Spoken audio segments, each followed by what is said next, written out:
third day in Moscow, and we're on our way to VDNK, Vedenka.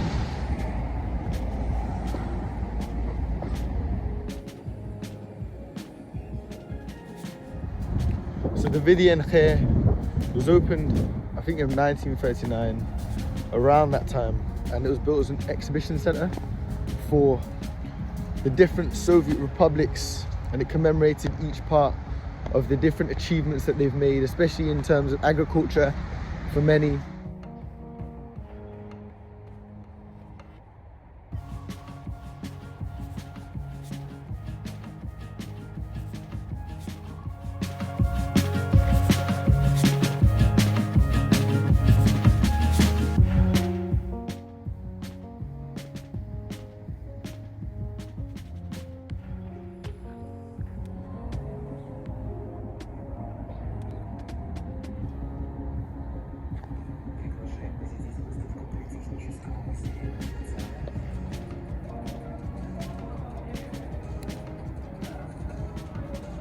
Commemorating Russia, of course, at the gates of Vedenka.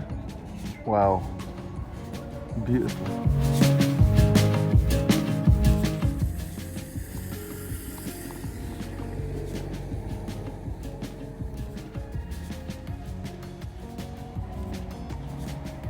So this is commemorating the Kyrgyz Republic and its valiant efforts throughout the Union. What a beautiful building it is. Some Kyrgyz patterns and Central Asian influence patterns, of course.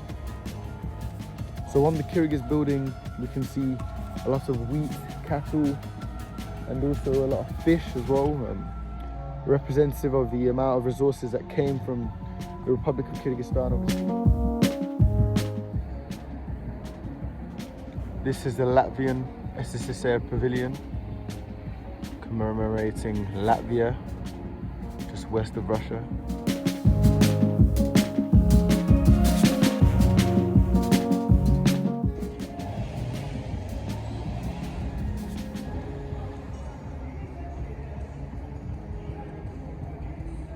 For the Kazakh Republic.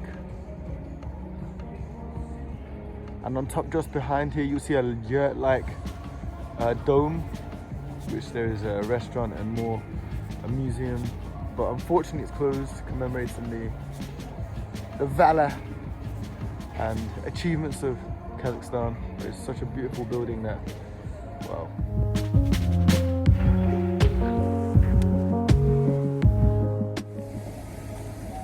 This is the Azerbaijan pavilion, of the Azerbaijani SSSR, and it commemorates the rich history of Azerbaijan in the infrastructure, of course, the style, Soviet building, mixed in with the influence of its rich history and culture.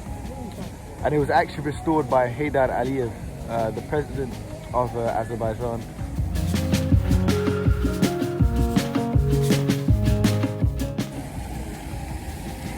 Big convoy coming in, someone obviously importance here.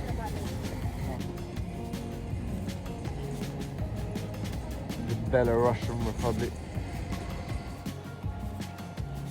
inside the Belarusian pavilion.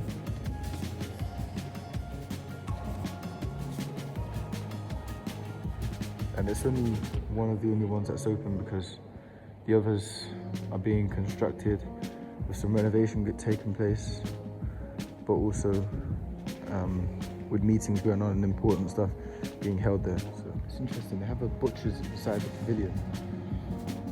A lot of assortment of sweets, some woolly hats, belts, wallets, purses, bags.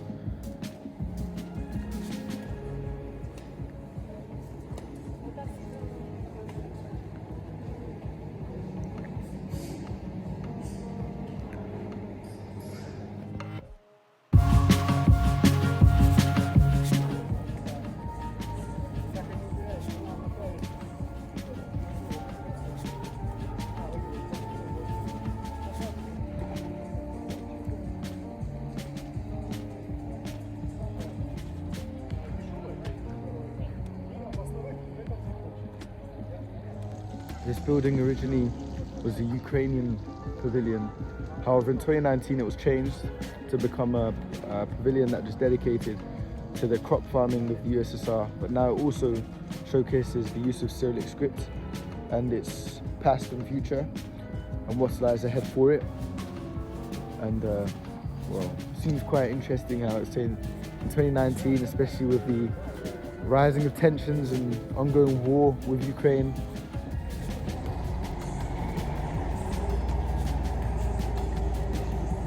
Just walking through a place like this in Russia, in Moscow, it's really interesting and fascinating how it's centered in near the center, and also such a beautiful commemoration for all of the republics and all the effort that the USSR went through as a whole. And it'd be really interesting if they'd done this in like the UK or like former metropoles across the world, where they commemorate and remember the former colonies in such a detailed and such beautiful way. And yeah, it just sums up like the community spirit that many people, even in the country, in Russia now, especially older, will tell you that days in the USSR were far better than they are now.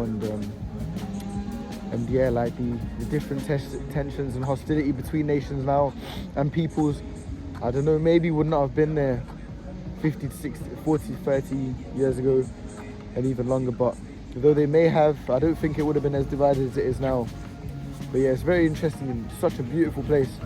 And yeah, there's also a nice little food court at Vedunka, but of course you know where I came, Tedemok, authentic Russian cuisine. Bon appetit, mate. Bon appetit.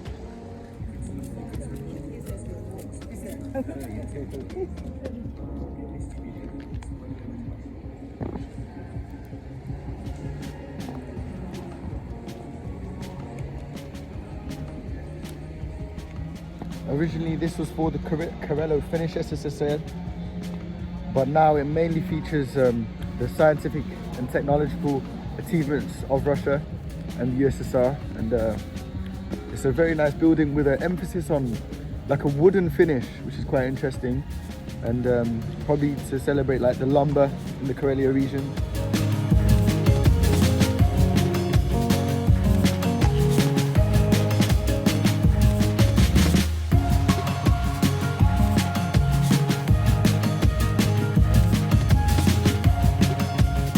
It's interesting to see how instead of Karelian and Finnish commemorations or anything, it's just a center for spreading facts about the vaccine and trying to make people get the vaccine, because obviously in Russia it's the worst placed nation in the world, worst ranked nation in the world, especially in terms of deaths.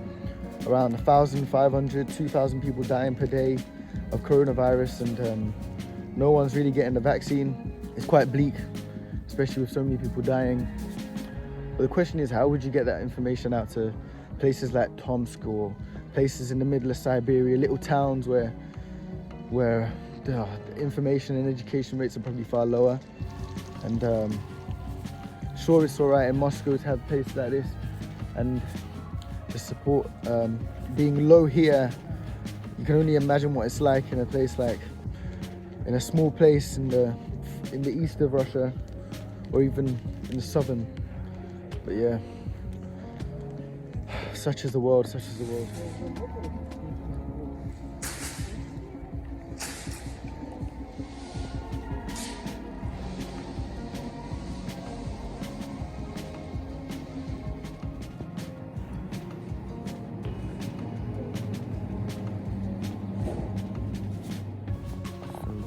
I'm in the Armenian pavilion and got some tea and baklava.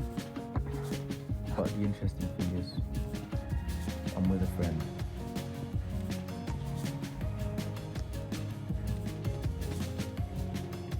He's just a bit tired right now.